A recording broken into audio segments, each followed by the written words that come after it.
is here now Sports, and M.E.Lazerte is hopping with a very special tournament. Yeah, a lot of excitement there. Kicked off today, the Thom Elniski Memorial Basketball Tournament, and it's going to be some pretty good basketball for a special guy. For sure. Yeah, thanks, Adrian.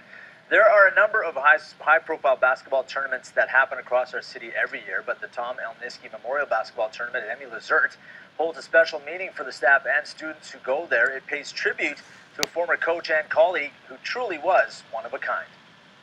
If the home team is playing at the Thom Elniski tournament this weekend, be ready for a lot of this.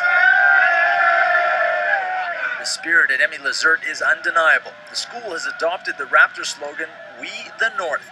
Lazerte teacher Andrew Parker, who's also a former student, is passionate about this tournament because of the man it pays tribute to. He didn't just show up, coach, and then go home. He was with us, and for a lot of us, he was like a father. For a lot of students and for a lot of kids in our demographic, we're just trying to figure out what the world's all about. Coach Elniski spent the extra time to teach us about life, not just basketball.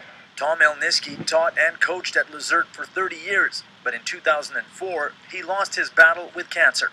Bo Ureniak is a longtime colleague and friend and says Elniski was one of a kind. Learned a lot from him. He was a great classroom teacher.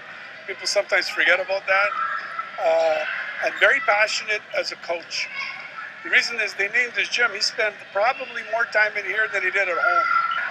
We talked to Andrew earlier. I mean, he left the imprint on your heart. For a lot of the players and students here this weekend, there is no real connection to Thom Elniski, but what they will learn once the tournament is done is the legacy left behind by the longtime coach. This generation of students right now, they get to feel it, they get to understand him. Learn a little bit about the history of this school because he is the history. He started here in the mid-70s. He passed away, unfortunately, in 2004 from lymphoma cancer.